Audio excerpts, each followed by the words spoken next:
hate starting. Starting is the worst part. I feel like you have to like cut me as I'm like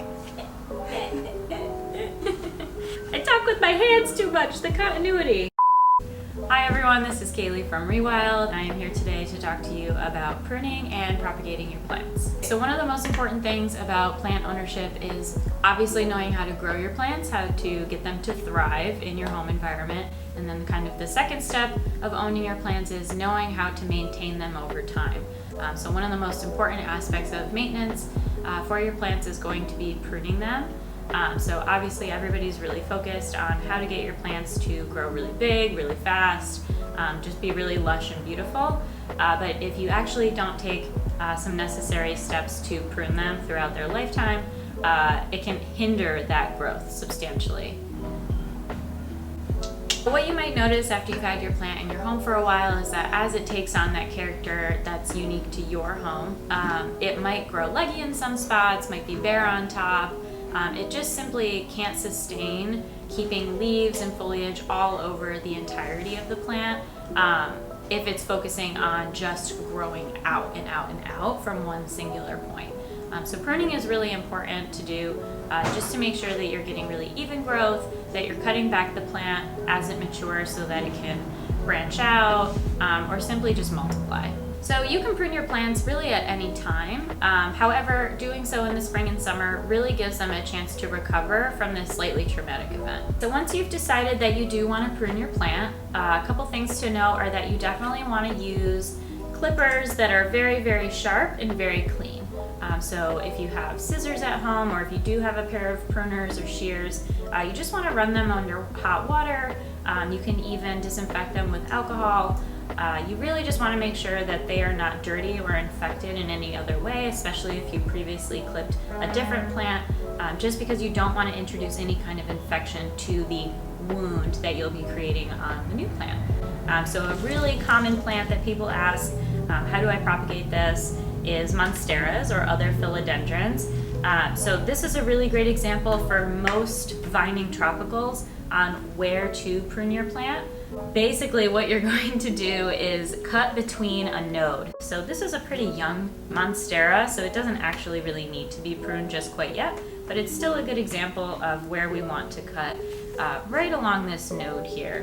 Who does this? There's just somebody who does this who like has like an under area and is constantly like, magic! Very hot and fag.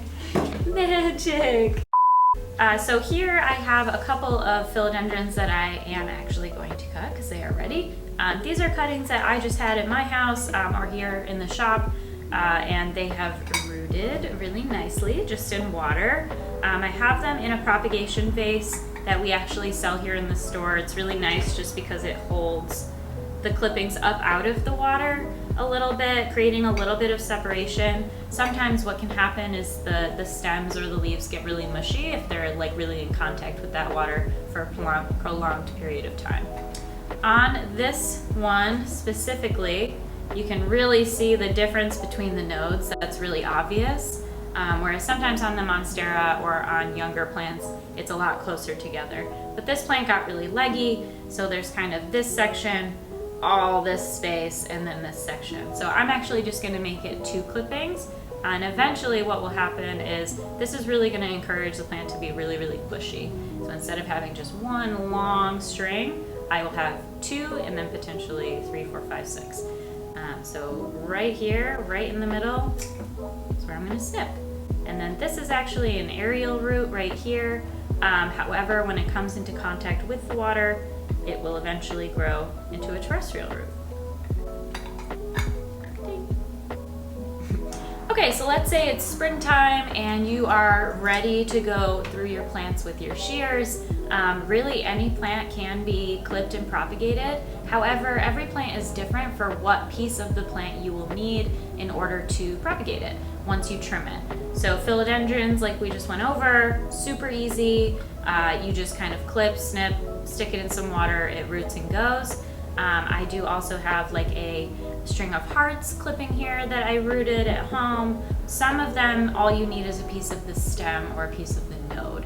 Other ones you can propagate just from a leaf, like peperomias. So this, you would just snip it, and stick it in the water. However, what you can also do is snip the leaf in half. You can do that with peperonias, pileas, begonias, and even ZZ plants.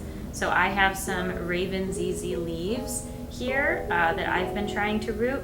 I actually haven't had a lot of success just in water. So what you can also use is something called rooting powder. And it's just an actual hormone, a plant hormone that simulates to the plant that it's time to grow roots. Rooting hormone. So you just dip it in there and then you can actually stick it back into water or stick it straight into soil. A lot of these plants can be rooted in water. Specifically, tropicals usually root a little bit better in water than just plain soil. However, with succulents, you can go straight to soil. Succulents are super resilient. They store water in their leaves. And for a lot of them, the main way that they propagate in the wild is actually by breaking, carpeting. They use wind, especially with something like an opuntia. If an animal were to go into the cactus and kind of break off a lot of pieces, they fall into the ground and they're able to root and continue to grow. So for a lot of these guys, you can take just a little leaf, stick that into the soil. You can also snip off an entire top. So I will snip off this one's top and then you just stick it in the soil. That's it. Sometimes you want to take off the top 2 leaves just so you have a little bit more stem touching the soil. Again, this is mostly so that when you water it, these 2 leaves don't get rotten. This is really, really helpful if you have a lot of succulents, maybe that are not getting as much direct sun as they need, and they're getting super long and leggy and bare at the top. Personally, I like when a succulent gets a little wild, but that look isn't always for everyone. Another really easy succulent cactus to propagate is the opuntia. Woo! Woo! Nice. I've got regular, I got variegated, I got it all. So if you've been in the shop, you know that whenever we get a shipment, we just have petals all over the place, again, because they easily break off. This is very natural for the plant, it doesn't hurt it. So when these petals do fall off the cactus, you truly just have to stick them into the soil and wait. So I usually like to find a way to get them to stand up straight. You can also use like a bamboo stick just to get them to have a little bit of support. Eventually they will grow roots. This one's starting to get a couple of roots coming out here. So when you are rooting succulents, the easiest way to know if they are fully rooted is basically just to give them a little gentle tug. So you're really just looking for a slight bit of resistance. So obviously we just placed this guy in here. There's no resistance. But for something like these opuntia petals, really hard to capture on camera, but just a really gentle tug, you'll feel that resistance and you'll know that it's fully rooted and it's ready to plant or up pot, or even you'll notice that it begins to grow a new petal. Opuntia petals. I hope that you've learned a little bit about pruning your plants today and when to prune them, and I hope I've also empowered you with some information and you are inspired to take some clippings and propagate them. No matter what species of plant you have, it's a really great time of year to just get out there, be curious, and experiment. So good luck!